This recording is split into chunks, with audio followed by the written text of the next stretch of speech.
Continuamos con Reto Proactivo. Queremos agradecer como siempre a Grupo Proactivo Mexicano AC por hacer posible este programa y permitir que durante 5 años estemos comunicando ideas inspiradoras y estas grandes entrevistas con nuestros líderes. Continuamos con Jaime Mesa platicando el tema de la literatura en México y todos estos beneficios. Yo, Jaime, siempre me río, de mi frase, ¿no?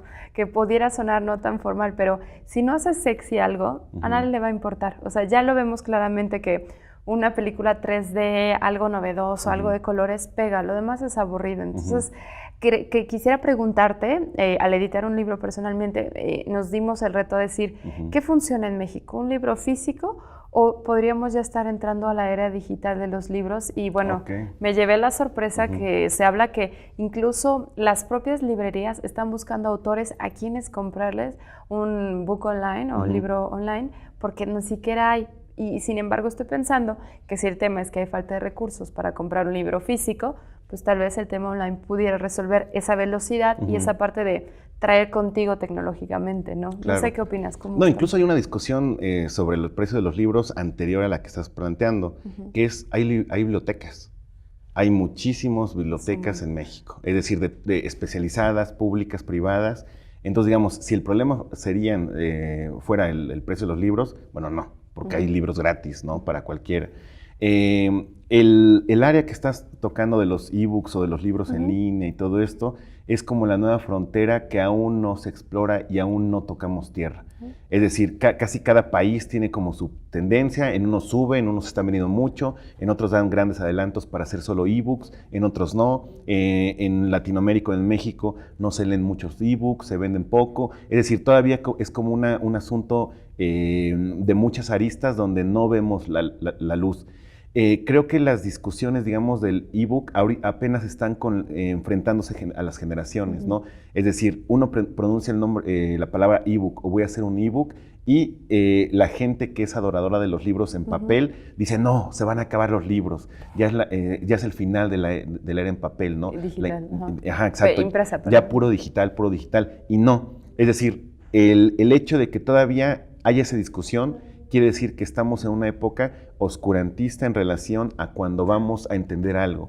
Es decir, la misma discusión de qué es mejor, el ebook o el libro electrónico y el libro de papel, es la misma discusión que hace muchísimo tiempo tenía la gente cuando tenía estos incunables enormes. Como los códices. Exacto, como los códices, o después, ya antes de Gutenberg y todo esto, con los libros enormes, casi de medio metro, empastados en piel y con estos pergaminos enormes para darle.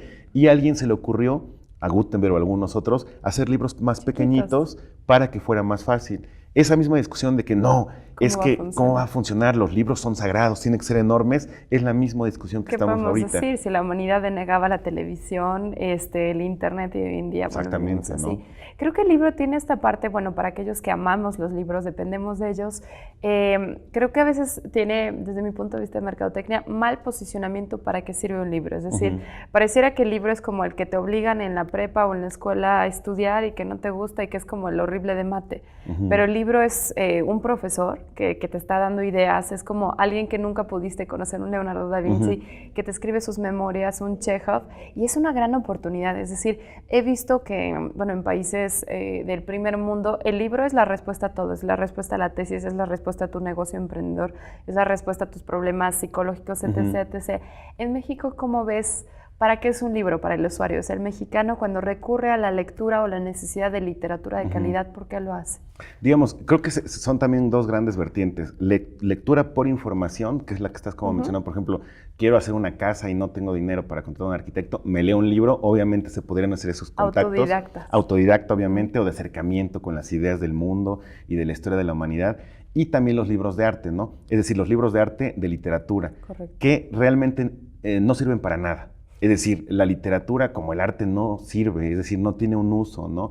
Se lee por otras cosas, por lo que te comentaba hace rato, ¿no? Por conocer, por tener un acercamiento con la condición humana, pero como no tienen un fin utilitario, ¿cómo se pueden vender o cómo se pueden llevar con la población? Es decir, te presento un libro y si somos francos, este libro no sirve para nada. Que leas a Pedro Páramo no te sirve absolutamente de nada, no sirve, pero potencia otras cosas del espíritu y de la condición humana. Entonces, ¿cómo vender eso? Creo que es un paso muy difícil.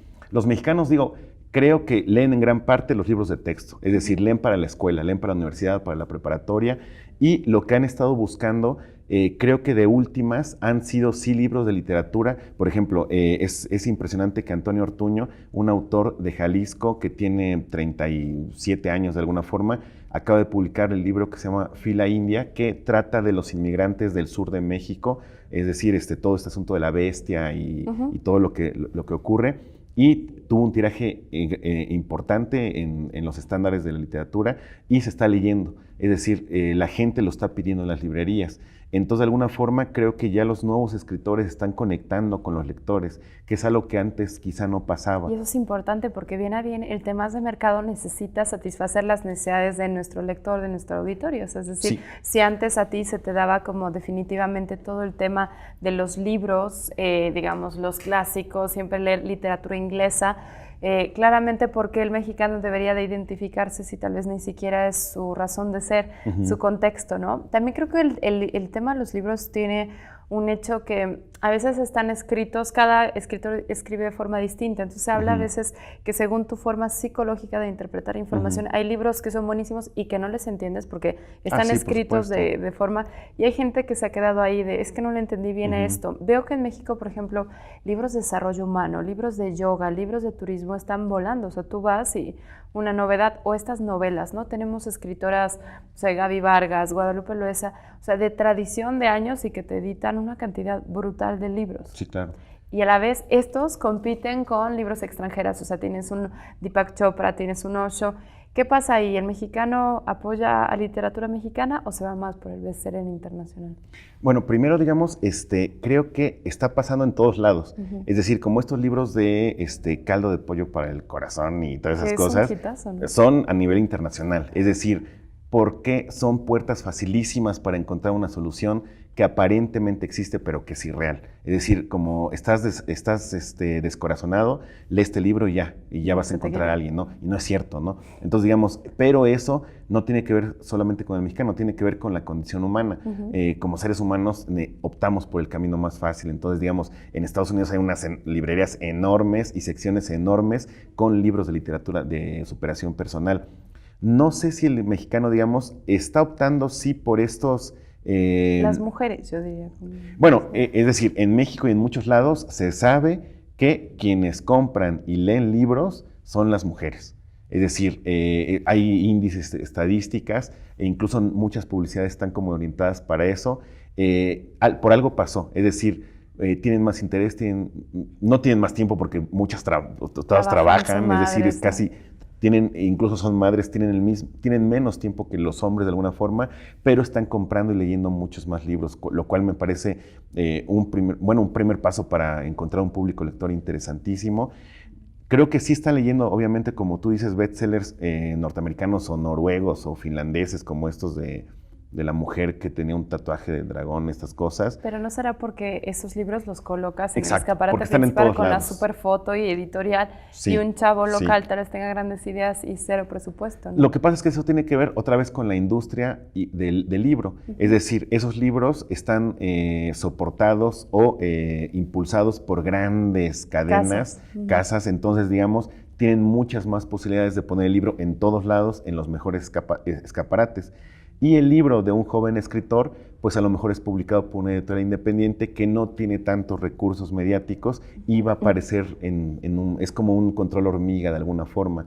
Pero eso también, digamos, no es que sea malo. Digamos, la forma en que las grandes editoriales trabajan sus libros es lanzar muchos al mes o al semestre y apostarle porque en poco tiempo se vendan la mayor cantidad de libros y luego... ya, no se vende y apostar por otro.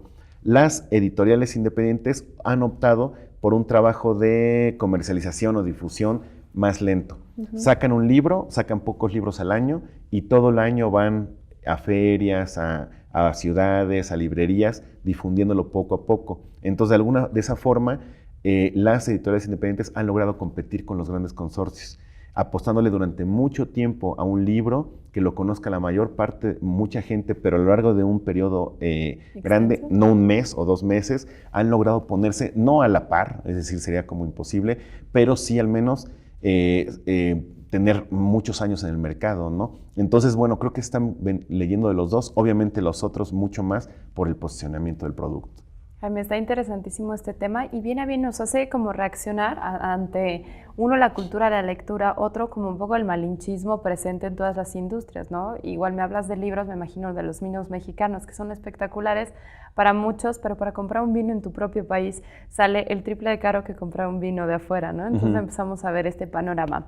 Nos vamos a ir brevemente a corte comercial y regresando vamos a conocer qué esfuerzos se han hecho a través de qué programas en la ciudad de Puebla para promover la literatura y qué nuevos autores están surgiendo. Queremos recordarles que Reto Proactivo lo puedes sintonizar a través de Ultravisión y una vez que el capítulo haya pasado lo puede encontrar en nuestro canal de YouTube, Centro Sustenta, suscribirse y estar a la vanguardia de la comunicación social. Regresamos.